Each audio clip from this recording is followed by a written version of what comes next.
All right, folks, so we just came off of the GOP debate last night. Figured we'd do a stream tonight, recapping it a little bit. Also going to react slightly to the Tucker Carlson, Alex Jones interview that dropped today.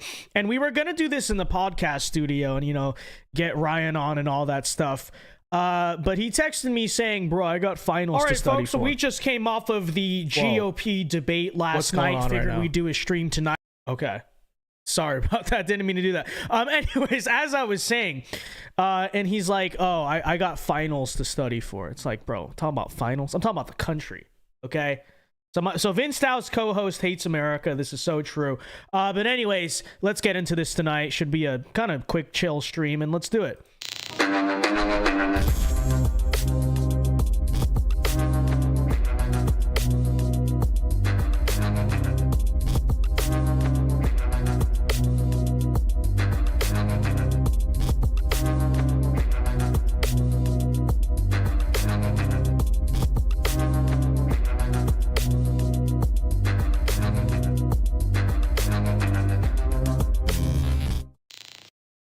All right, and we are live tonight from the great state of Florida. It is December 7th, the year of our Lord 2023. It is indeed the Pearl Harbor anniversary, which, you know, obviously we remember Pearl Harbor, you know, I don't know, whatever has to be said there. But really quickly, while we're waiting for people to pour in before we talk about the actual subjects of tonight, I do have to point out, and this is a funny story. I don't know if anyone has ever heard. Obviously, Pearl Harbor is not a funny story, but if you'll remember, it's about the 1-year anniversary of the Vice panel, right? That's when, for those of you who have not seen that, I know most of my viewers actually came from that, but that was when Vice brought me on and we did this debate about Asian Americans in politics and all that stuff. It dropped on December 14th, 2022. And you may think, okay, whatever. What's the meaning of that? Well, true story here. It was actually supposed to drop on December 7th, 2022. The Asian American panel was going to drop on the anniversary of Pearl Harbor. And when I first heard that news, I was like, dude, that is so funny. Like, I hope they do that and then everyone gets in trouble and oh my gosh, Vice did this, is so horrible. But I assume what happened is someone at that company figured out, hey, you're going to do the Asian panel on Pearl Harbor. Do you realize how tone deaf that is? So they didn't do that. But anyways, there's a, you know, story about the 1-year anniversary of today, which is actually the Vice panel was supposed to drop today. Anyways, with that said, folks, let's get into our news and stuff to talk about tonight. But before we do, everyone right now, be sure to leave a like on the stream, subscribe to the channel if you are new. And as usual, if you would like to support the show, you got questions or comments for tonight, feel free to do so via the super chats. All right, like I said tonight, you know, we're just going to do kind of the post game, the wrap up, the aftermath of last night's Republican debate. And I will take a sip of water and say this before I know we'll react to some of the highlights and do the usual business, but I don't want to repeat myself too much. So let's instead talk about two big themes here, okay? And I'll go right at, obviously, Vivek and then Nikki Haley, and we'll kind of contrast the two. Okay. As for Ramaswamy, obviously, you know what? Let's react to the actual clips first, and then I'll give you my thoughts, okay? So if you missed last night's GOP debate, basically all you need to know is that it was a Ramaswamy massacre for the most part, and it was a utter destruction of Nikki Haley. Now, there were also points where, interestingly, Ron DeSantis also hopped in and went after Nikki, and so that was interesting to see. I think that definitely helped him, but this really was the main story of last night, which was arguably Vivek's best debate performance yet to date, and that includes the first debate. I thought he really stole the show with this one. Very popular, at least with our side of the movement. And let's react to some of those highlights, and then I'll talk big themes and what I think about all this. So right off the gate, I mean, just to give you an example of, again, this went on for a long time. It got so bad last night that Nikki Haley genuinely, and I kid you not, maybe it's in these clips, you can look at her face in this, was about to cry because Vivek was going so hard at her. Take a listen here. Megan, I think there's a time and place for everything. We need somebody in the White House who absolutely is going to be a fighter when it counts. And I did say that there were some good people on that stage in that third debate. Doug Burgum was on that stage at that time, and I'll say that jokingly. Ron DeSantis is a good person, too. I want to go back, though, to Nikki Haley's comment from earlier that she is somehow not responding to the will of these donors. Nikki, you were bankrupt when you left the UN. After you left the UN, you became a military contractor. You actually started joining service on the board of Boeing, whose back you scratched for a very long time, and then gave foreign multinational speeches like Hillary Clinton is, and now you're a multimillionaire. That math does not add up. It adds up to the fact that you are corrupt. And when I said they were bought and paid for, I meant the Republican establishment, not the Democratic establishment. Now you have Reid Hoffman, the person who's effectively George Soros Jr., funding lawsuits across this country against Donald Trump to keep him off the ballot, funding left-wing causes. We discovered this week that he is one of Nikki Haley's largest supporters. Larry Fink, the king of the woke industrial complex, the ESG movement, the CEO of BlackRock, the most powerful company in the world, now supporting Nikki Haley. And to say that doesn't affect her is false, because it's after that meeting later that day that she says that every American needs to be doxxed by having their ID, their government-issued ID, tied to what they say on the internet. So I think that this... Look at her face. And this was early in the debate, so it gets much worse than that. But obviously, everything he's saying is true. Far more corrupt than I even imagined when I entered politics. But I will say this. It is going to take a leader from the outside, with fresh legs, from the next generation to unite this country. Not the broken politicians who are puppets of the puppet masters, but the actual people in this country. Thomas Jefferson was 33 when he wrote the Declaration of Independence. I think it's going to take somebody whose best days in life are still ahead to see a country whose best days are ahead of itself. And I think I can reach that next generation better than anybody else in this race. Okay, so we're just scratching the surface there. Let's now get into the spicy stuff. All right. So this was, is this the same one? Let me see. All right, let's get into this. So this was one of the biggest highlights of last night. They're talking about Ukraine. They're talking about foreign policy and all that different stuff. Vivek challenges Nikki. He says, you're so passionate about defending Ukraine and you claim you have all this foreign policy experience, because that is the accusation often levied against the Ramaswamy, is people say, well, you used to be a businessman. What do you know about foreign policy? And of course, this line is always thrown out by people whose only track record is having failed in foreign policy. Because if you look at the record of American foreign policy for at least the past 30 or so years, is there really any point of anything where you can claim that foreign policy experience is a good thing? Besides, obviously, the presidency of Donald Trump, which was a deviation from the norms of recent American foreign policy? Obviously not. But check out how Vivek very masterfully annihilates this whole foreign policy and experience, you don't know what you're talking about thing, by asking Nikki a very simple question. You're so passionate about Ukraine. Okay, name 3 Ukrainian provinces you think that we need to defend. Here you go. Hi, man.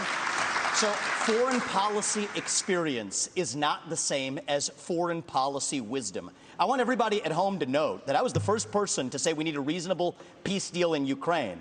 Now a lot of the neocons are quietly coming along to that position, with the exceptions of Nikki Haley and Joe Biden, who still support this, what I believe is pointless war in Ukraine. And I think those with foreign policy experience, one thing that Joe Biden and Nikki Haley have in common is that neither of them could even state for you 3 provinces in eastern Ukraine that they want to send our troops to actually fight for.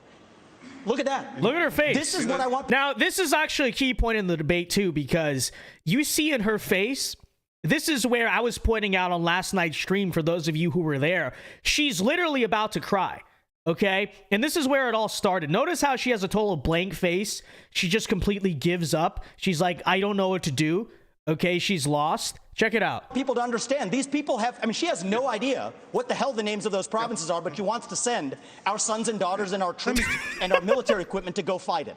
So reject this myth that they've been selling you, that somebody had a cup of coffee stint at the UN and then makes $8 million after, has real foreign policy experience. It takes an outsider to see this through. Look at the blank expression. She doesn't know the names of the provinces that she wants to actually fight for. She's given up. And there's her puppet she gave up. Right there. The donors right there that are playing her like the puppet master. Okay, hold on. So You love to see that. Last couple clips we're going to react to here. You know, there's a lot to talk about. There's obviously, did I miss the moment where he held up the paper? Might be the, oh, here, okay, it's this clip. All right, let's take a look at this. We'll start talking about it in a second. I question her authenticity, and I think that's deeper here. We were just talking about the trans issue. This is a symptom of a deeper cancer in American life, identity politics. This new religion that says your race, your gender, and your sexuality are your identity. It is anti-American. It is meritocratic. It's anti-meritocratic, and it is dividing this country to a breaking point. And I've spoken about this to the left. My books are all about this. I've preached this to the left, but it's even worse when Republicans try to play the same game. We're talking about that trans issue. And Nikki Haley's campaign launch video sounded like a woke Dylan Mulvaney Bud Light ad talking about how she would kick in heels. At the first debate, she said that only a woman can get this job done. That's what she said. After the third debate, when I criticized Ronna McDaniel after 5 failed years of leadership of this party and criticized Nikki for her corrupt foreign dealings as a military contractor, she said that I have a woman problem. Nikki, I don't have a woman problem. You have a corruption problem. And I think that that's what people need to know. Nikki is corrupt. This is a woman who will send your kids to die so she can buy a bigger house. This is the problem. Using identity politics more effectively than Kamala Harris is a form of intellectual fraud. And it actually needs to end. There's our donor puppet masters wielding their puppet right up here tonight. I saw a tweet, by the way, because apparently they put those papers on the stages so the candidates can take notes.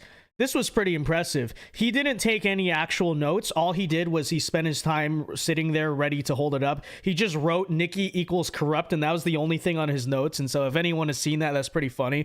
But this is how this game is played. The puppet masters put up their puppet, and I reject the use of identity politics in this party. It has been a cancer coming from the left, and I'm sick and tired of the double standards. The people of this country are too. Having 2 X chromosomes does not immunize you from criticism. Thank you. so look, there's a lot more we can react to. I'm sure many of you have seen the clips already, but I just kind of wanted to put those in to introduce the discussion here. Let's start with Vivek, and then I'll talk about Nikki. I'll talk about the contrast between those two. But I do have to say this. He is rapidly winning me over as a future, whether it's a presidential candidate or some type of leader in this party. Okay? Now, as for 2024, I think most people have an understanding, regardless of if you're going to vote for him or Trump in the primary, right? The majority, I think, of people who would watch this channel, either are going to split one way or the other, that it still is Donald Trump's time. I think that especially with all that's going on right now with the indictments and all that, it's very hard not to vote for Donald Trump, right? And I made that argument before. We cannot abandon this current situation. And they've put us in this corner, and what are you going to do? You're going to back down and just say, okay, well, we'll just run a different candidate then. If a legal case is able to take our front runner out of the race, then forget even what's happened in Donald Trump. What future precedent does that set, right? So I've made that argument before, and I think most people do understand what I'm saying there. I think it's Trump's time right now. But I will say this. He is rapidly, Vivek obviously, is rapidly winning me over as a contender for 2028. Okay? And I'm not going to say right now, oh, I would endorse Vivek, because it's 5 years away. A lot can happen. We don't know who's going to run. We don't know what that field's going to look like. And so I'm not saying I would do it. I'm just saying the more I see from him, the more he's kind of proven himself and earned his merits in these different debates and all that stuff. And, you know, just the way he's managed to really stay pretty strong and consistent throughout most of this campaign increasingly is leading me to that conclusion. Like, if this guy was the nominee for any Republican race, and when it comes to 2028, my decision of who I might endorse or want to vote for, I think, again, this guy's growing on me a whole lot. Now, I know I want to counter immediately what the obvious criticism is going to be and what a lot of people still bring up about Vivek, which is Vince. But I don't trust him, right? You say you don't trust him. To which I would respond to that, yeah, I don't trust him either. And of course, you're saying, what do you mean? You said you would vote for him, but you don't trust him. Yeah, I mean, the truth is, I don't really trust any of these people. I don't really trust political candidates running for office. I mean, half of that game is based on either lying or telling half the truth or whatever, or selling people a false dream or a false vision. The truth of the matter is I don't really fully trust anyone running for office, whether that's Trump, DeSantis, Vivek, etc., but I'm also realistic about it, right? I'm realistic about this stuff. So I fully understand, and this is a choice I make when I consider who I'm ever going to vote for any office, really, which is most of the time a president ends up being a watered down version of whatever they were as a candidate. Okay? That was true of Trump. It was true of Obama. It's true of everyone. JFK, you go on and on. Okay? I think the real question is, again, forget the dream he sells of America. He's not going to fix the country in 4 to 8 years, regardless of what he does. But be realistic about how Vivek Ramaswamy would be as president. And my honest answer is that when I look at, his ideas and the way he carries himself, etc., I think best or worst case scenario, we would get a pretty solid conservative president. And again, do I quote unquote trust him? Not necessarily, but I put confidence in the idea that the end results of a Ramaswamy presidency, I wouldn't really have looked back and regretted voting for him. Okay? And that's all to say that I fully understand not trusting Vivek. I get it. And it's perfectly healthy to be skeptical of all the people who run for office. But I don't know where people get this idea about Ramaswamy that, especially now, after everything you've seen, like I said, he's been pretty consistent in this entire campaign trail. I mean, the second debate, he changed his rhetorical strategy a bit, but the ideas have not changed. The policy proposals have not changed. He's basically been running as the same guy this entire time. I don't see where people get this idea that he's some type of George Soros plant. I mean, be realistic about this. You think, and to people who say, no, I would never vote for Ramaswamy under any circumstances, pretend it's 2028 or 2032 or someplace in the future, right? To people who say, would never once consider it. So you seriously think, you're seriously going to say to me, again, you can say, I have this skepticism about him, or, his faith is a factor, which is something for me too. His faith, this idea, that idea, is he really going to be able to follow through on stuff? I understand all of that, but I don't see where people get the idea that the liberals or the establishment or whoever planted this guy to run for president, and his whole purpose is just there on behalf of George Soros to subvert Donald Trump and the authentic conservatism and whatever it is. So with that said, let's break that down here. Okay, and because I tweeted about this last night, I said, I don't see how people can still think, again, trust him, don't trust him, like him, not like him. I don't see how people can still buy the line that Vivek Ramaswamy is some type of George Soros plant. Okay, because when I look, and this is the big reason I say that, when I look at who he has been as a candidate, again, you can question his sincerity or authenticity, but it is a fact of the matter that he has been a very strong mouthpiece for the MAGA America First movement at every single one of these debates. He has actually done a serious positive and a serious net good to this party and to this movement, even if he's not going to win, simply by running for president. Why? Because the way he's articulated his vision, the way at these debates he has gone right at the neocons and made them look really stupid and exposed them for the frauds they were. And also, admittedly, probably because he's so good at articulating this stuff, probably opened a lot of conservatives up to some maybe new ideas. And many of those ideas are objectively much more right-wing than what the rest of the field on that stage is running with here, right? So this is what you would have to do to prove to me that Vivek Ramaswamy is a George Soros plant. That George Soros somehow planted a guy to run for the Republican Party on one of the most right-wing platforms that we've seen from a candidate in recent years, right? Maybe not the most. I think Trump 2016, still pretty neck and neck there. But objectively, again, one of the most right-wing platforms. He's very articulate and has done a very good job of pushing those right-wing ideas into the Overton window. He's made the neocons look very stupid at every single one of these debates. You know, and so he's pushing the party to the right. He's pushing the country by proxy, because that's just kind of how the overall Overton window works, to the right. Okay. How does that help George Soros? And would anyone like to try to answer me that question? How has anything Vivek Ramaswamy done on this campaign trail benefited George Soros in any way? Because it's not subverting Donald Trump either. That's the thing about Vivek Ramaswamy's candidacy. It has not been trying to subvert Trump. I think he's kind of running with the understanding he's probably not going to beat Trump. Maybe he's there in case Trump has to leave the race for some reason. But in all things realistically, what he's probably trying to do right now is go for VP or, you know, a cabinet position or something, or maybe gain some name recognition and then run in 2028. I don't know, whatever it is, but he's not taking the nomination away from Donald Trump. Even if some likely Trump voters are voting for him, I reiterate, he's not taking away the nomination from Donald Trump. So it's not subverting Donald Trump. So I don't see how George Soros, let's plant a guy and put all this money into him just for him to fail to subvert Donald Trump. Again, not subverting Donald Trump. And if it's to subvert conservatism as a whole, I once again ask the question, how has he done that? Because I would actually counter by saying that if he was not at these debates, imagine if these debates were just DeSantis, Haley, Christie, and think back to a couple months ago, you know, Tim Scott, all these different characters. That would be far worse for the party, right? Vivek, again, has actually done a very good service for us because Trump is not debating at these things, agree with that or not. So he is there saying no.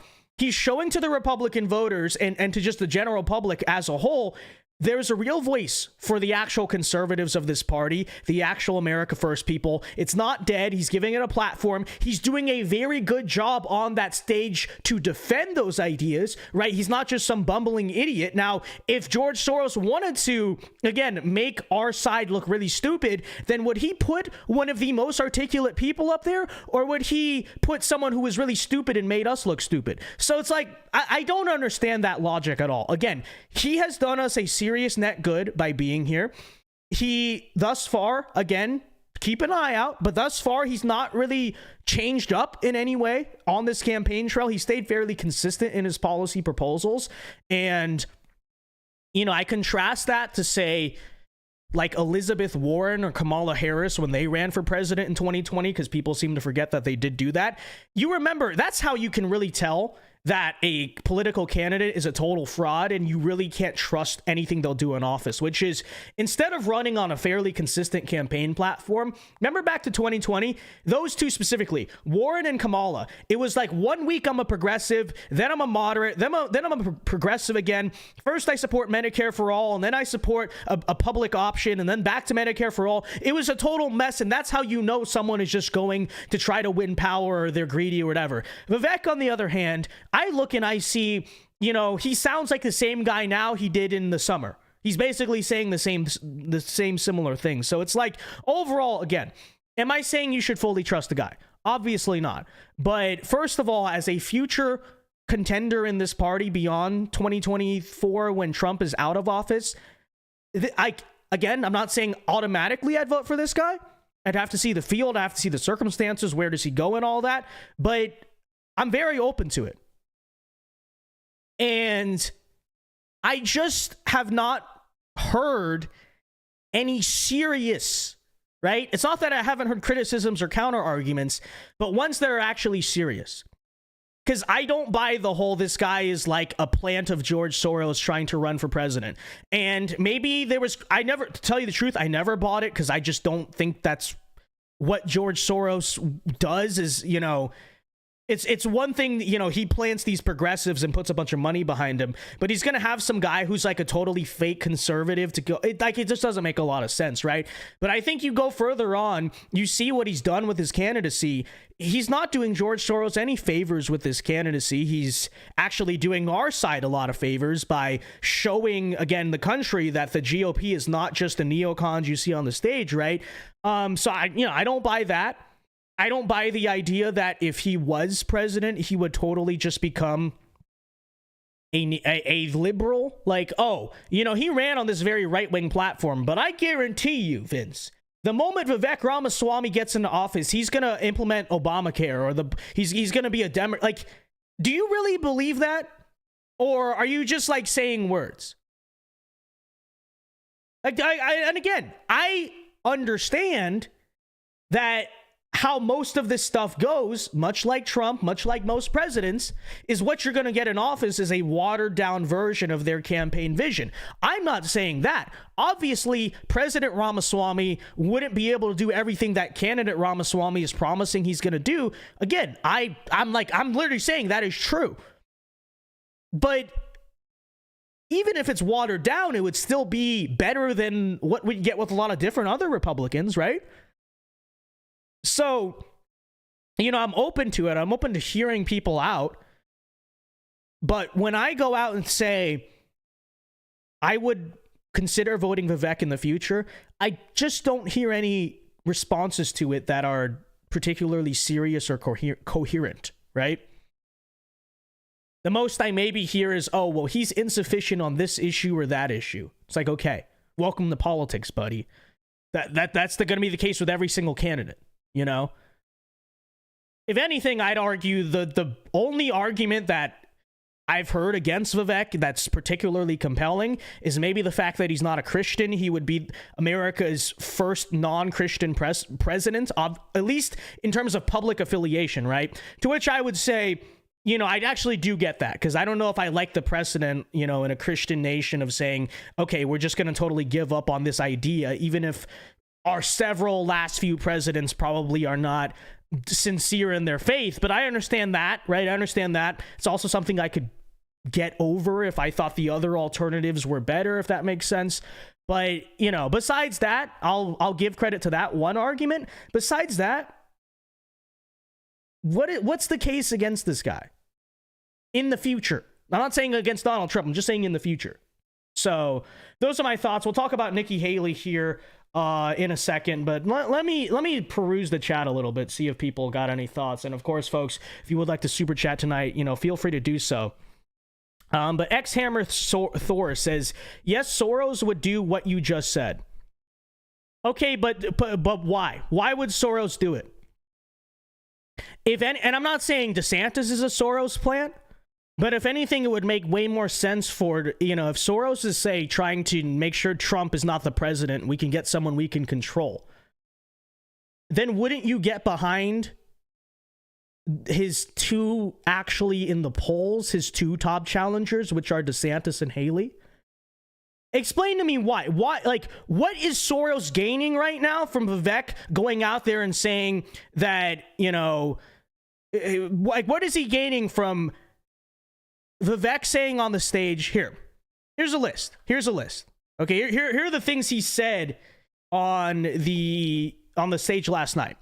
January 6th was an inside job. The 2020 election was stolen. The government lied about 9/11, and the Great Replacement is not a conspiracy theory. Okay, I asked the question then. When Vivek says those things on a Republican debate stage, he is helping mainstream those ideas within American political discourse.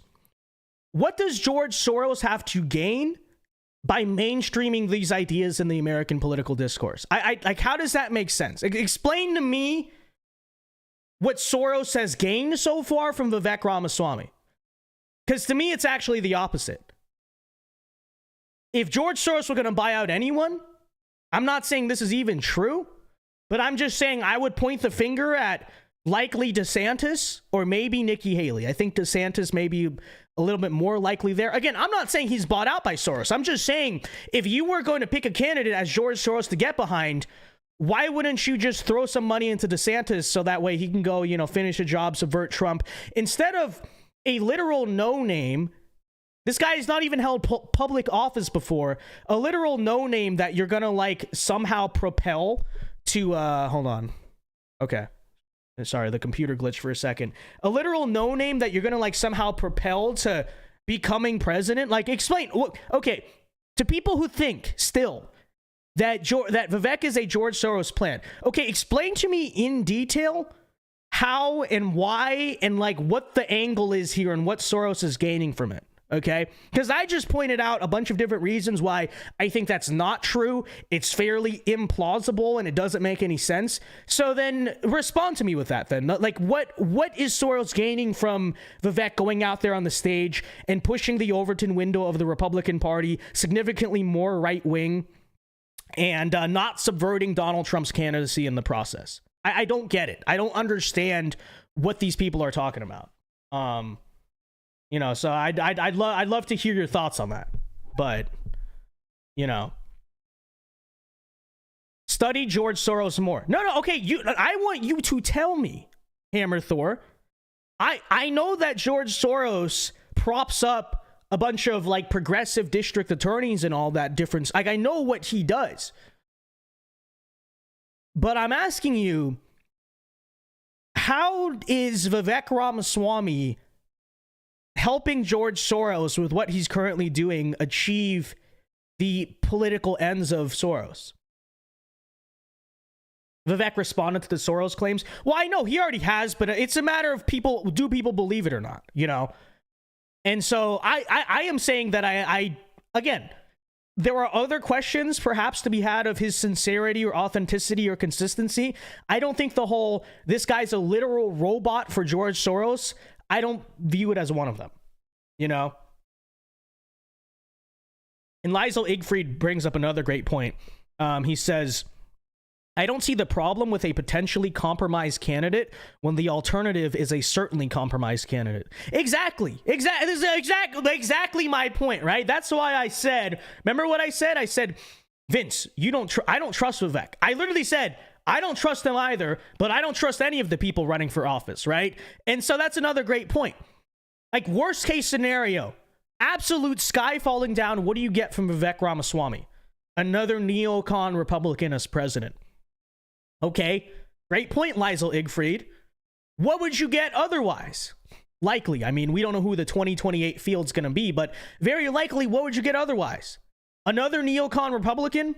So why not, looking into the future, at least, again, I'm not saying I'm endorsing him right now, but at least maybe put your cards on someone who might not be a total disappointment versus someone who you guarantee to be a total disappointment. So yeah, I think that's a great point. I think that's a fantastic point.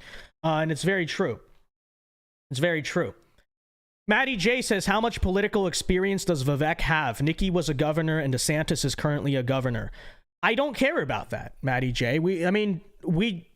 Donald Trump didn't have any political experience, and I know people are going to poke holes, and I'm not saying it was perfect, but the sky didn't fall down when he was president, okay? And he did a lot of good things, so I don't think that matters at all. And you know, if you asked me this question in 2016 with Trump, maybe it'd have more validity to it, but I really don't think that matters now, because two different things. First of all, the job of the presidency is actually fundamentally different than like any other job, okay? So there's no amount of experience in any other office that you can get that would truly prepare you to be president. That's number one. Number two, is this not the era of outsiders? I mean, to me, it doesn't matter if someone's been a politician before or not a politician. It's not a deal breaker either way for me. I want someone who I think is going to do good policies and be a good leader. And I think that can be a former politician or not a politician at all. But in this era, are we really going to put all that emphasis on, hey, I was a politician before, so that's why I'd be a good president? Really? Because in a political system where I had faith in our politicians, relatively speaking, and they were doing a good job, and I sort of trusted my country and my government and all that stuff, then maybe you'd make an argument about that. But given the current political climate and what we've seen, how is it a flex to say, well, I served as a politician before, you know? Again, I'm not saying it's disqualifying either way. I just don't think that being raised against me, especially when Trump just did it, is really that big of a deal. I don't care if someone's an outsider. I just don't, you know? And in some ways, it's a good thing. I'm not saying, oh, vote for him because he's not a politician. But I'm also saying, don't not vote for him because he's a politician, right?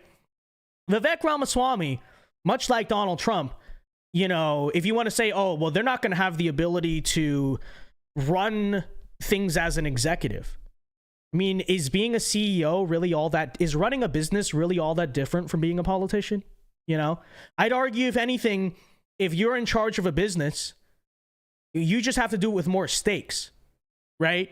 There's actually more pressure, okay? And there's more accountability, arguably, than there are for our politicians. So this is just all to say, I don't care about that. I don't care about that at all.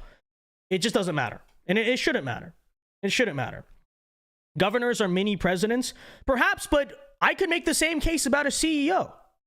I mean, I know some people say, what are you talking about? I really could.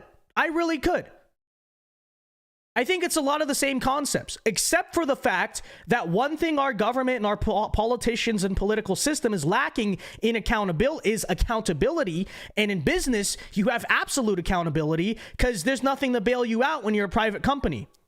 Of course, assuming, you know, you don't get a government bailout, but you get the overall point I'm making there. So this doesn't matter to me. I don't see why it matters to so many people that, oh, still in 2023, we're arguing because a politician has not held political office before, that's disqualifying for them. Who cares? Why does it matter so much?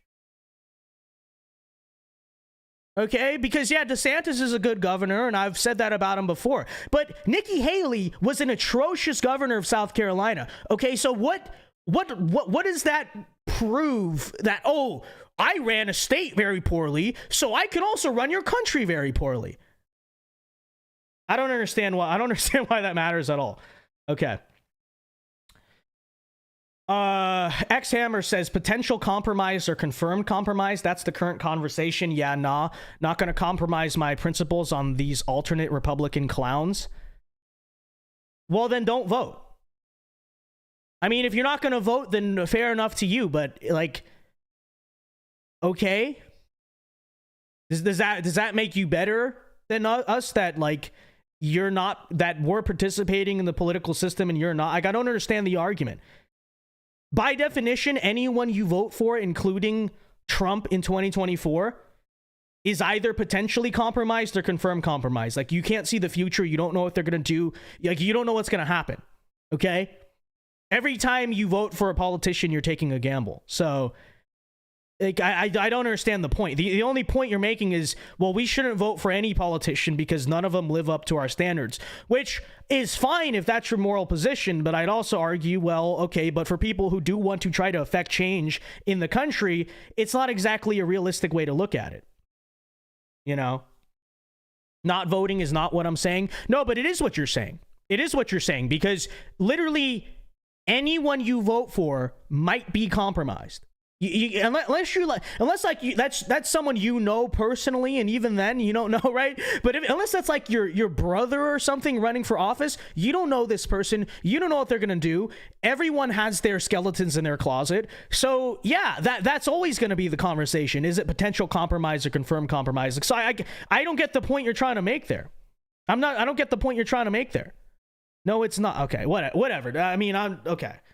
Unless you're going to explain to me the Soros angle that you claimed earlier, then I'm just not going to entertain it. You know, literally see how this conversation gets so silly. Every candidate you vote for might be compromised. Literally the case. Okay. I'm just saying that in the future, Vivek is an option that I'm open to. And then people come to me saying, but he might be compromised. I return to you. They all might be compromised. So like, what's your point? And then I like break it down deeply. How much confidence do I have that he won't totally switch up? And even if he's disappoints, like he's not going to do a total 180 when he's in office. And I've looked at it and I've said, I don't really buy that. You know, I don't think he's just going to become Barack Obama when he suddenly becomes president, right? So it's like, what are we even getting? What conversation are we even having right now? I have no idea.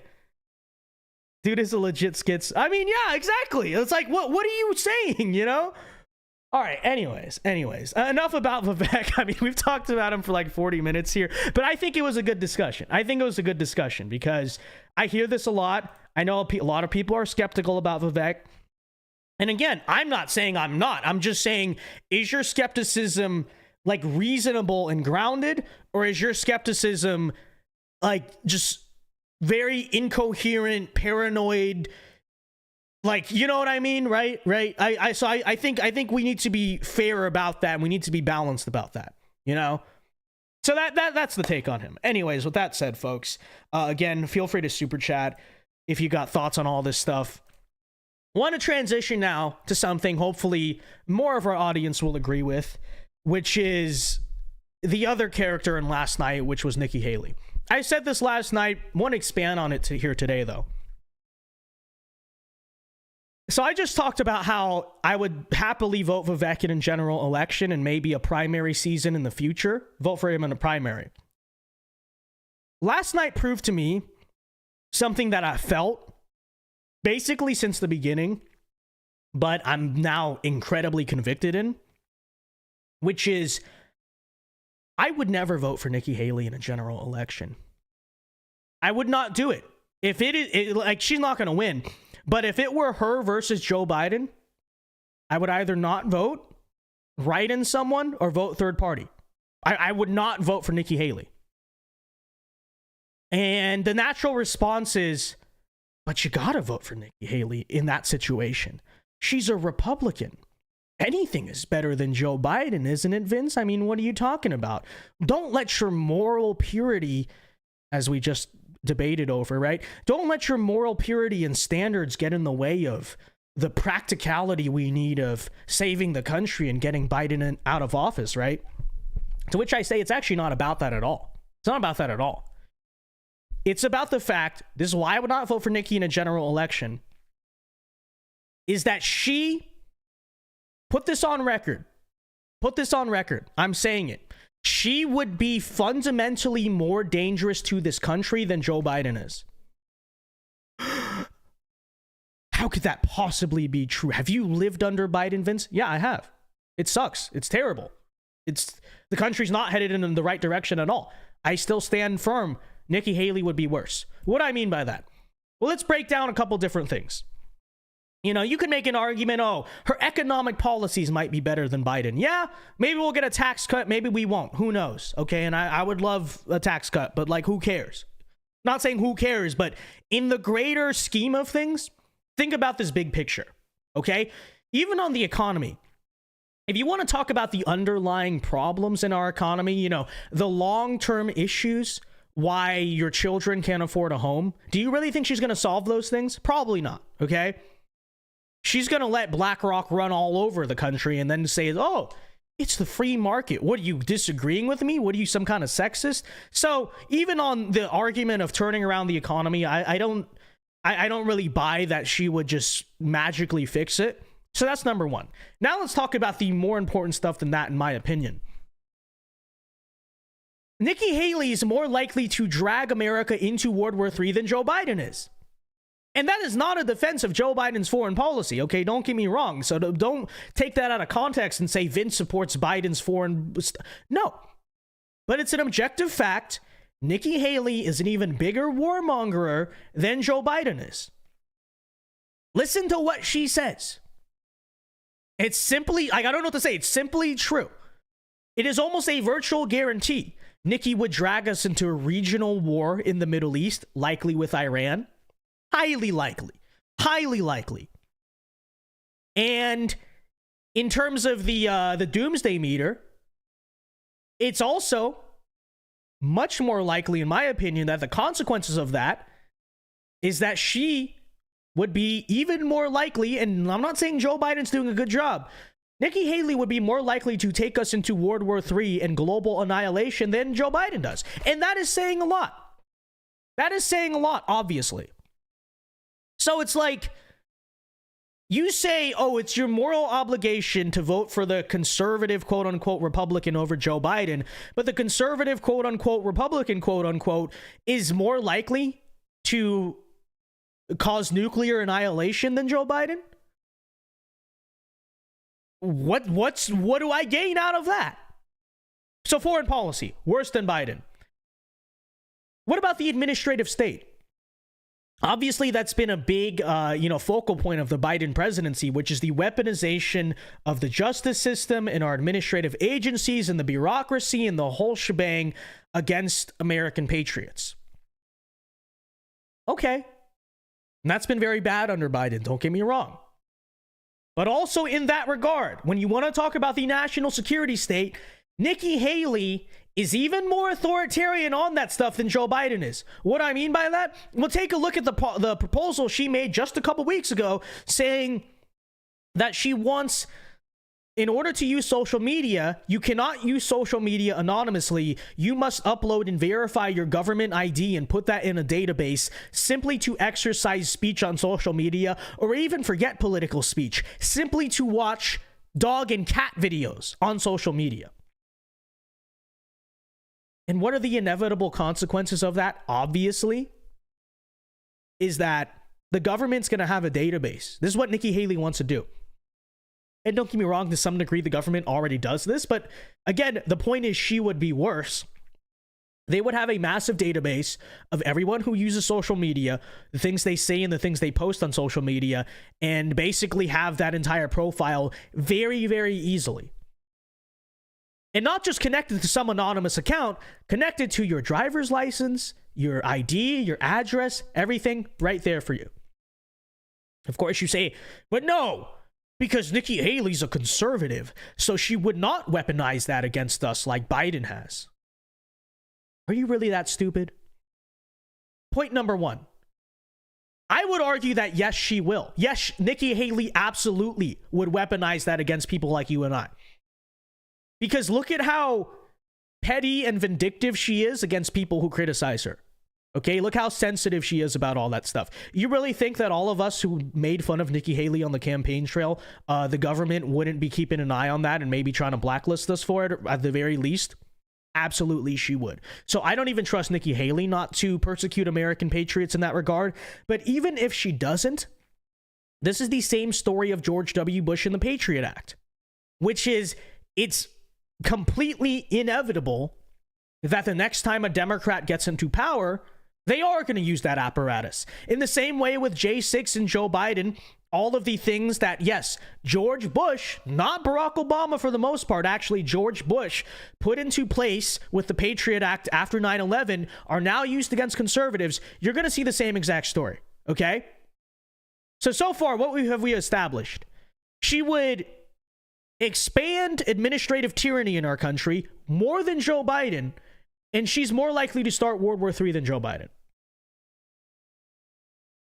I think that already settles itself. But you may say, but what about the culture war? Vince, we got to fight the culture war. Okay. I agree, we need to fight the culture war.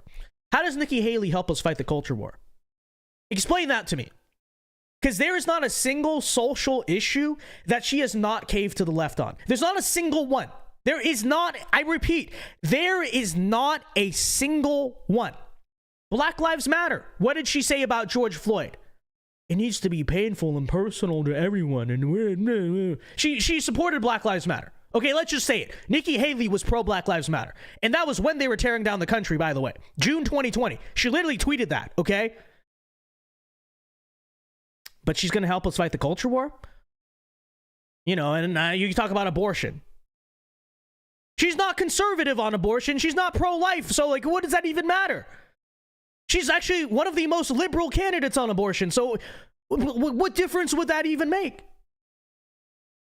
You think about LGBT. You think about the fact, transing the kids. Obviously, that's a very important issue to us. Well, Nikki Haley went out and said last week that a 12-year-old, if the parents consent, parents should be able to forcibly sterilize their 12-year-old children with hormones and surgery if they consent to it, because she said, and I quote, she does not want to get the law involved in it, right? She doesn't want to get the government involved. That would be big government to say you can't abuse your children.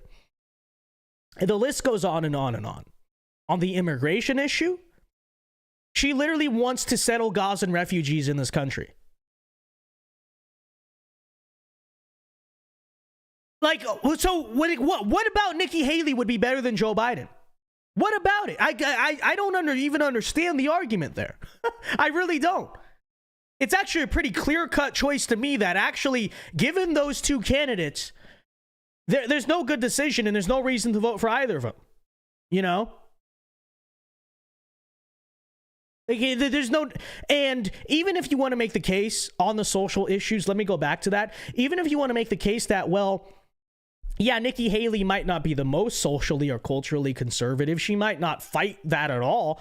But, you know, she's a little bit more right-wing than Biden, to which I would say that's actually worse. Let me tell you why. Let me tell you why that's worse. Because when Joe Biden takes a far-left cultural position, like supporting the transing of kids and stuff like that, at least people recognize, hey, that's the Democrat, that's the liberal, that's the left-wing side. And then on the political spectrum, people naturally assume that the right-wing side of that probably opposes what Joe Biden is saying.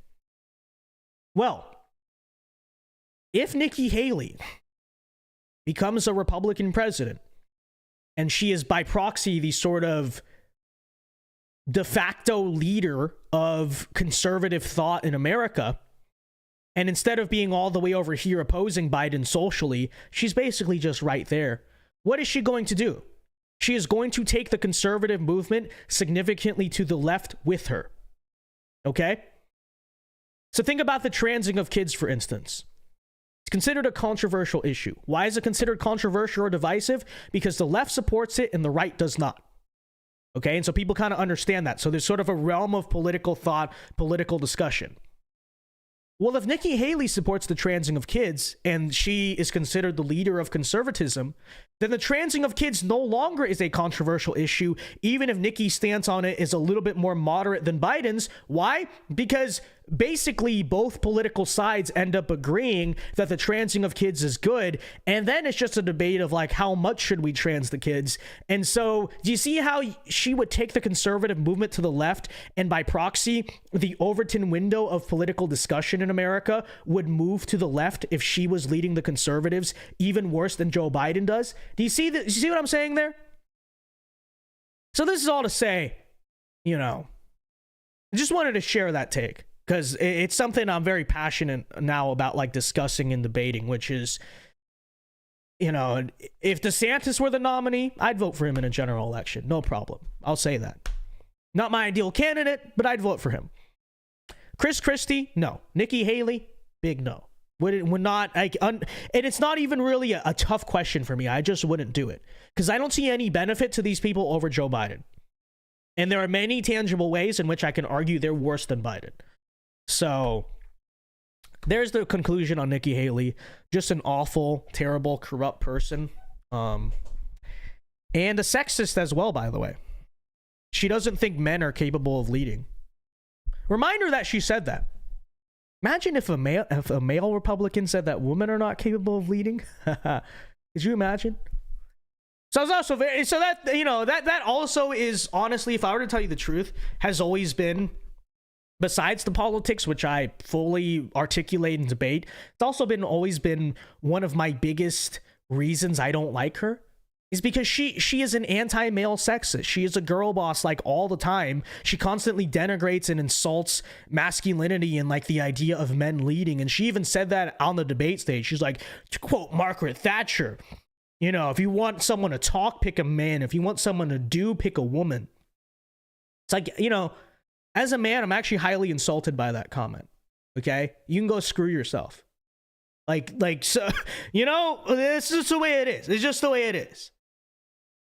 But anyways, there's Nikki Haley for you. We got a super chat, so let me get to that here. Brandon Gross for $10 says, Vivek is a strong candidate for liberals, conservatives, middle leftists, and young people like me. Nikki Haley is worse than Chris Christie. I'd say Vivek is our only chance if the deep state screws Trump.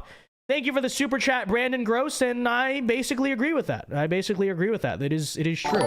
It is true. Thank you for the 10. Appreciate it very much. Again, folks, if you would like to super chat tonight to support the show, feel free to do so. We have been live here for almost an hour, and we're almost done with the stuff we want to talk about. So feel free to super chat any questions or things you want to talk about in the super chats.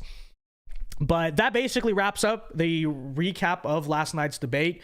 Really quickly here, I did want to react to this. So Tucker Carlson brought Alex Jones on his show today. And to tell you the truth, I've not watched it yet. I do plan to. But I did see this on Twitter, and I just wanted to react because it is pretty amusing. So Benny Johnson reports that Alex Jones says a source told him that Joe Biden walks around the White House naked and is drugged up. Quote, he wanders around for the entire 2.5 years, but it's getting worse. Naked in the White House in the middle of the night, doesn't know who he is. So I want to ask that question to people. Do you believe this story? Do you believe Joe Biden is wandering around the White House naked? I don't know. You know, open to debate there. I will say that's kind of a Sigma move by Biden, you know. I don't care. It's my house. I'll walk around naked if I want to.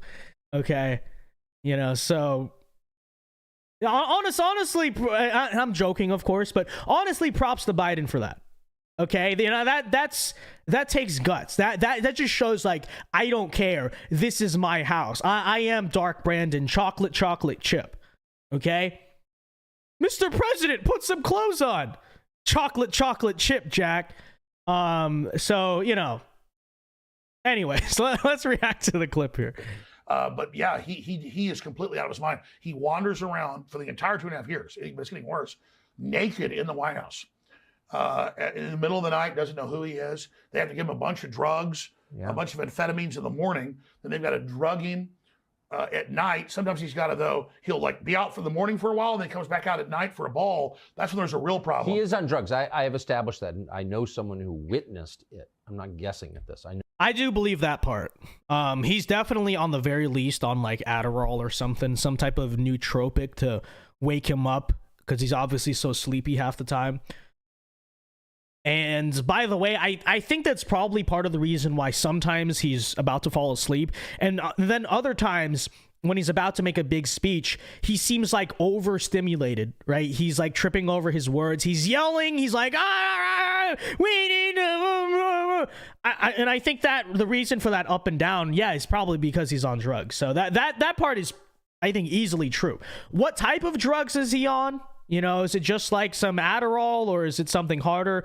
To that, I don't know. But yeah, Biden is definitely on drugs. That's certainly true. I know someone personally who witnessed him taking amphetamines. And this was during the 2020 election. So how's this going to? That's huge. I know you don't play games. You've been no, I don't play games with this. I'll just say he's a makeup artist.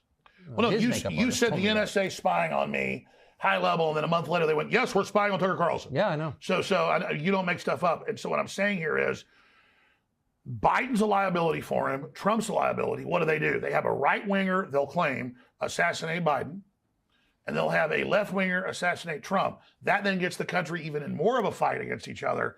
And then they put in Gavin Newsom and, you know, somebody like Mike Pence or who knows. But I really think the next 13 months is the most critical time, not just in American history, but world history. Because if they can bring down America, they're going to bring down the world. And then you've got the escalation. Remember a year ago, Biden said, you can't give F-16s and Abrams tanks and cruise missiles to the Ukrainians. That's World War III. Now they're doing it. So as Russia wins that war, as Colonel McGregor documented a few months ago with you, NATO is escalating. Well, that leads right to nuclear war. So we're so close. That fundamentally makes me so mad. This transcends politics. Since when do Democrats love war? Since when do Democrats love the intelligence agencies? Since they became the uniparty. And so really the Democratic, so dark. Just so like the dark. Republican Party is a beachhead for sanity and populism. It's not perfect, but it's a beachhead. The Democratic Party is totally turned over to evil. That's why I thought RFK Jr. was so refreshing, but they're shutting him out of the primary process. Yep. They're blocking him. And so now he's going to run third party, which will take away from Trump. Most experts agree. I know Trump's people have looked at it, they think so. Of course. So that's very, very sad. I disagree with that, but that's an open debate. So yeah, that's the story according to Alex Jones. Joe Biden walks around the president naked. Like I said, he really is the rock and roll Sigma male president, okay? He does drugs and walks around naked in the White House, okay? That is Biden 2024. Do drugs, eat ice cream, get naked. That's the campaign slogan. All right, anyways, with that said, folks, that basically wraps up the stories I had tonight. So we'll do super chats here for a couple minutes and then call it a night. I think it was a decent stream, but let's read our super chats here. I know we got one here. Christopher Allseen for $2 says, how did you get so insightful on politics/culture? There you go. There's your little Bing noise. Well, I appreciate the compliment that you think I'm insightful on politics and culture. I think there's a lot of people in this industry that are much better and much more versed at it than me. But, you know, the truth is, I guess, I've always, since when I was very young, I was really big into history. And I think history and politics go one and the same, for obvious reasons, right? The politics of today are the history of tomorrow. So, you know, they're kind of naturally aligned things. And by very young, I mean, when I was like 4 to 5 years old, I was obsessed with World War II. Okay. So, you know, other kids, my parents probably thought I was autistic, but other kids were involved in, like, you know, toys and stuff at that age. And I was invested in watching documentaries about World War II. And the truth is, I've been following politics since I was very young. I think it started in about 6th or 7th grade. That's when I started to get interested in it. So people always say, like, oh, you're so young. How do you manage to do all this stuff? It's like, yeah, I guess age-wise I am. But, I mean, keep in mind, I've been following politics now for about 8 years. Probably about 8 to 9 years or something like that. And I started commentating on it when I was in like a sophomore in high school, which was about 5, almost 6 years ago now. So, you know, it's been going on for a while. So I guess that's point number one. Point number two, you know, I don't know. I guess I had a thing for public speaking as well. You know, I used to be good at it look, I'm talking about public speaking and I can't speak. I used to be good at it in school, and I did YouTube before I started getting into politics. Like, I had a stupid YouTube channel in middle school, which it has long been deleted. So don't try to go looking for it, hoping you're going to find some hilarious content. I scrubbed it from the internet, but I still do sometimes watch those videos because they're hilarious. So I kind of was already familiar with, like, talking on camera, and then it was a subject I was passionate about. So I don't know, that's really how it all came to be, you know. And I know a lot of people always recommend, like, you need to read a bunch of books to get knowledgeable or versed or be able to talk about politics. And it's like, the truth of the matter is, that's really not how I got into it. You know, like, I've read a few books here and there in terms of, like, political theory or, you know, Pat Buchanan or whatever it is. But really, the way I got into politics was I would just follow what is happening in the news, form my thoughts about it, think my thoughts through, analyze an issue, and then, you know, just be able to argue it or debate it, you know. And so that's really how I got into it. But, you know, each to their own. But yeah, hopefully that kind of answers your question. But I appreciate the compliment. Obviously. Duncan, Idaho says, the real question is, what does Hassan think? All Hassan knows how to think is eat food on stream, do reaction content where he doesn't say anything, scream platitudes, and lie. That's all Hassan knows how to do. And by the way, get dunked on by Destiny, of all people, okay? You know, I make fun of Destiny for a lot, but he's spot on with dunking on Hassan for being just such a shameless, dishonest hack. So it is all very true. Biloxi says, hey Vince, what do you think about Pope Francis right now? Well, I'm not Catholic, so I'm not an expert on the papacy or this pope one way or the other. So, you know, in terms of, like, particular Catholic doctrine, I don't know. I don't have much of a take on it. But I will say, because I assume where you're getting with this question, I will say a trend. And again, I'm not Catholic. I'm not a papist by any means. But I do see a trend where, in order to kind of undermine the credibility of the Catholic Church, you see these headlines about Pope Francis that are just straight up not true. Right? Because how many of those have you seen? Pope Francis says he supports mass migration in the New World Order. Pope Francis supports gay marriage and transgenderism and abortion and all this different stuff. And the vast majority of the time, it's not what he said. It's very poor mistranslation, and because the Pope speaks a different language, like, it's hard for you to go verify. And so, you know, again, so my take as like a non-Catholic, so I'm going to talk about it in sort of the more like, I guess, political sense. Is this Pope certainly, I mean, I think he's a Jesuit, right? He comes from the more liberal leaning side of kind of the Catholic world. But I also think that there's a kind of subversive movement to just paint him as like the super woke far left LGBT supporting guy that he's just not, right? What are the reasons for that? I mean, I think the ultimate reason is, and the reason why the media has liked this Pope to begin with, and, you know, there's a reason why liberal media has, oh, look, Pope Francis, you know, it's like, you're cheering on a Catholic Pope, aren't you against that stuff? I think part of the reason they do it is to actually subvert, right? To kind of teach Catholics, to try to convince Catholics, hey, you know, your faith is actually liberal, or look, the Pope is liberal and all this stuff, so it helps their ends, and it's not actually true, you know? So that's my take on a lot of the, you know, political stuff, or the social stuff that Pope Francis has supposedly gone very anti-Catholic on. That, like I said, I'm not Catholic. I have no vested interest in defending the Pope. I'm just coming at this from reality, and like the truth of everything I've seen is that it's very exaggerated, and oftentimes it's just flat out lies. Like I said, you'll see a headline that says Pope Francis says that LGBT are all going to heaven, and then you read what he actually said, and like that's nothing what he said at all. You know what I mean? So there's a lot of misinformation about the Pope that I think, you know, needs to be, you got to be careful about. Okay, and again, like I'm not Catholic, so I'm not here to. I'm not shilling for the guy from a pro-papacy perspective or anything like that. I'm just telling you the truth as I have seen it. You know, I care about what's true and what's not true. And again, what is true is that the Pope does come from a more liberal leaning side, if you want to call it that, of Catholic doctrine and the Catholic theology.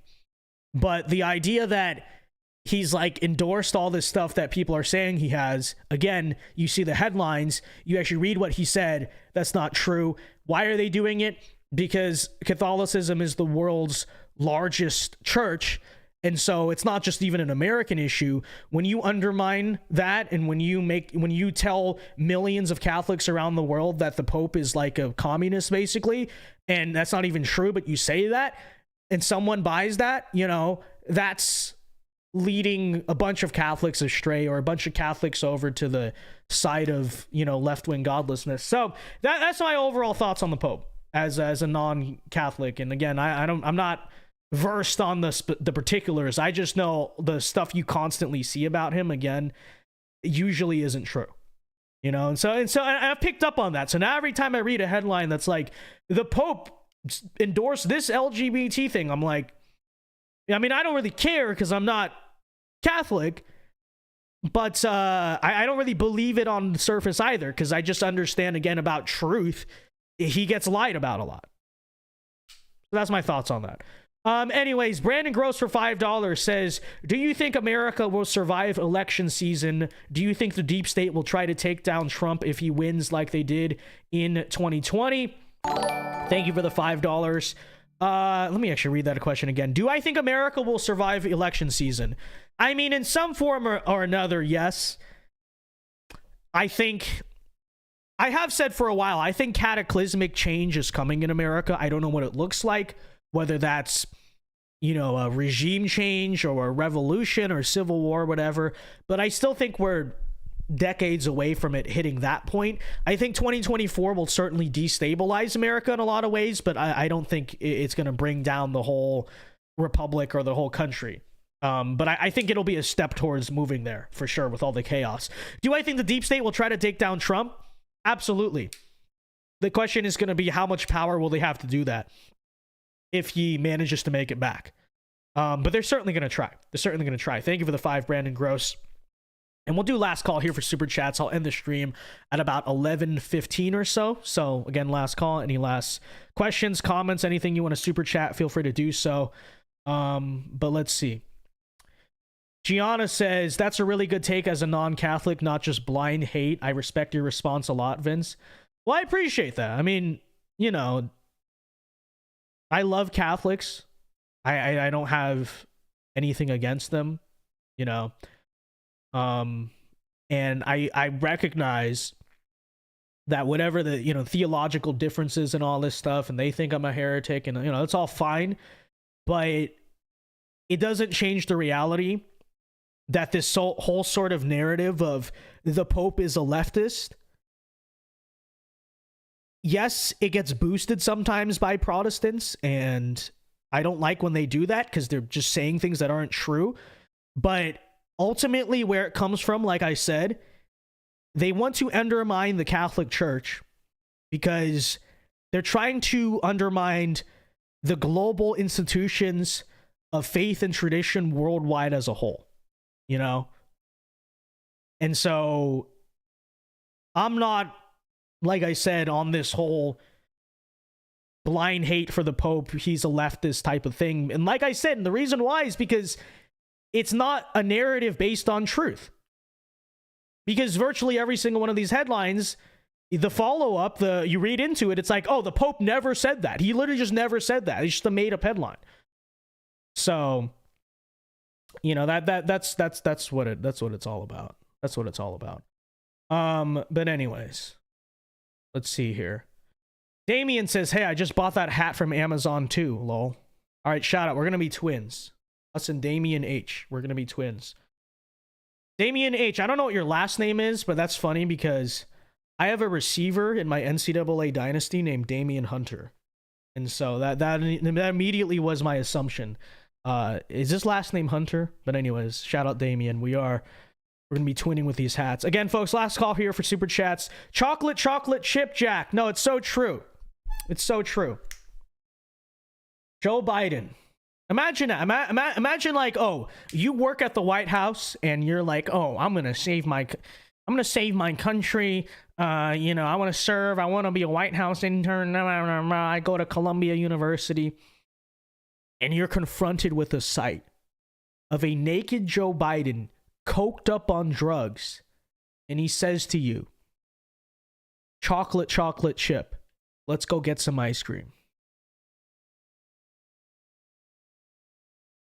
I don't even know what most human beings would do in that situation.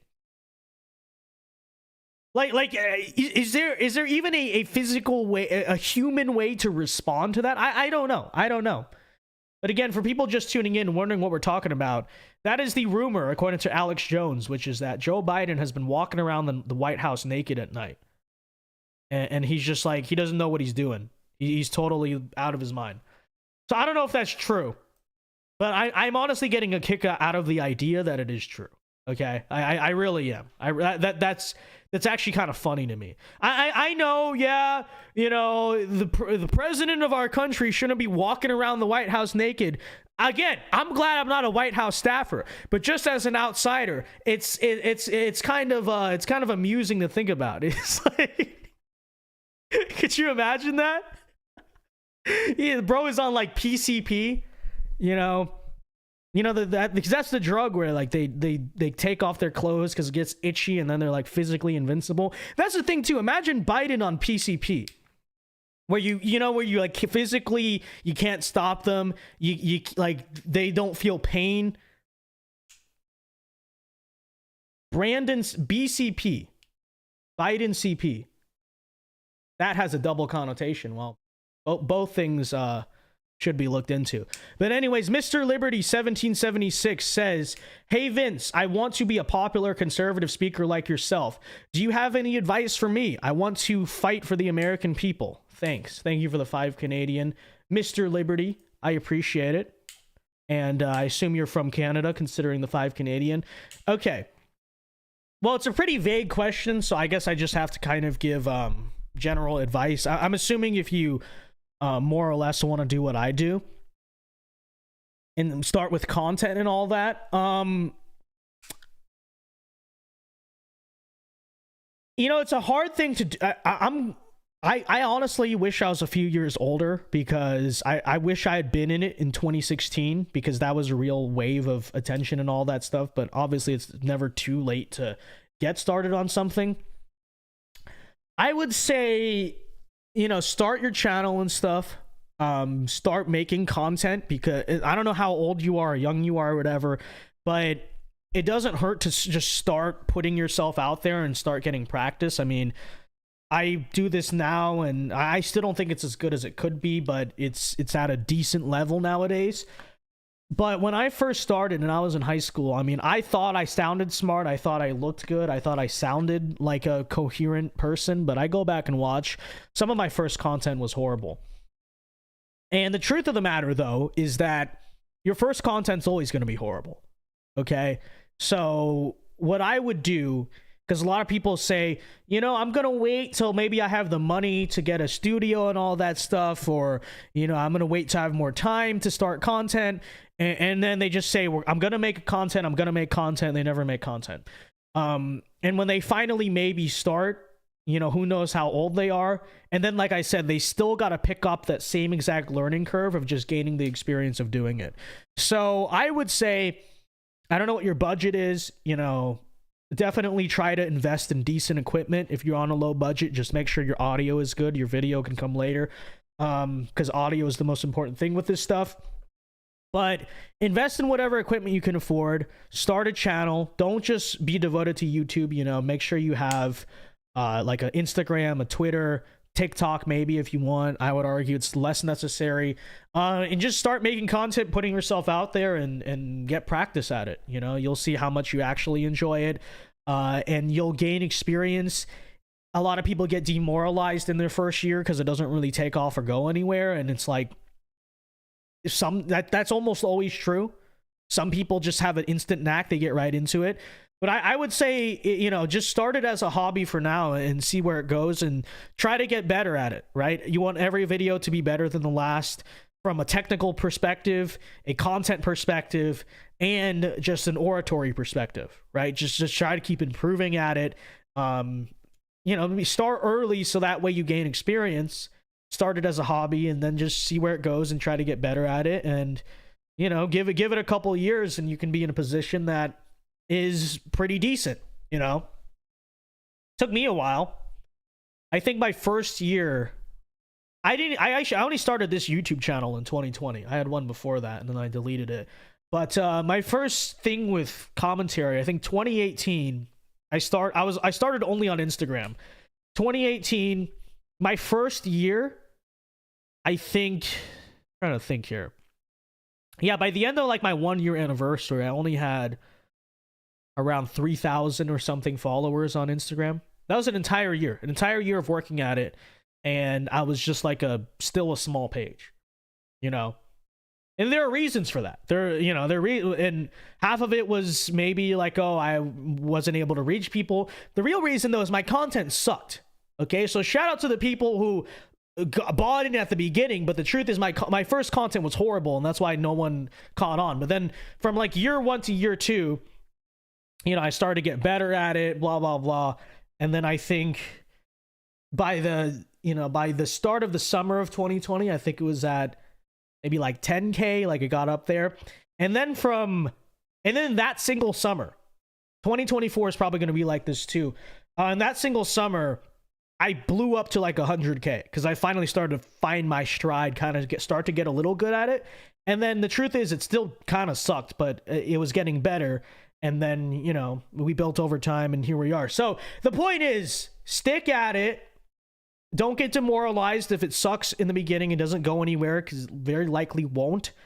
And diversify platforms, keep working at it, and understand it's probably going to take time and have patience about it. That's what I'd say. But I'd also say don't listen to people who say you're too young or you're not in the position to start it now. Because like I said, it's going to take time to learn. So you might as well start the learning curve now and hopefully eventually figure it out. So anyways, with that said, folks, if we got no more super chats, I hope that I hope that helped, by the way. What's his name? Mr. Liberty Thinker 1776. Hope that helped. We will end the stream here. Yeah, be sure to leave a like on the stream. Let's get to 100 likes before we go. And I'll see you guys later. Don't know if we're going to be live tomorrow night. We will see. But stay tuned for that. Should have videos out over the weekend and stuff. By the way, one last plug. Subscribe to the college football channel. Okay, we started a college football channel. I don't know how many people saw the initial announcement, so I'm actually going to plug that before we go. So if you're a fan of college football, be sure to sub to our channel. One thing I will say, if you are not a fan of college football, don't feel obligated to sub, because I want people who actually will watch it.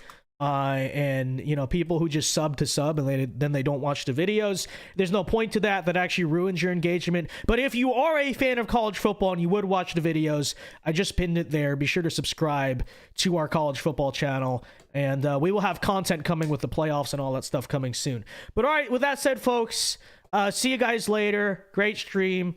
Hope you enjoyed. Alpha moves on. Oh, wait, hold on. I missed the Streamlabs super chat. My bad. Sleepyhead08 says, do drugs, eat ice cream, get naked. This is the mantra of Joe Biden. It's true. This is Biden 2024. Okay, thank you for the 5. I appreciate it, Sleepyhead. Sorry I missed that. All right, with that said, folks, have a good night. Alpha moves only. God bless. See you guys later. And peace.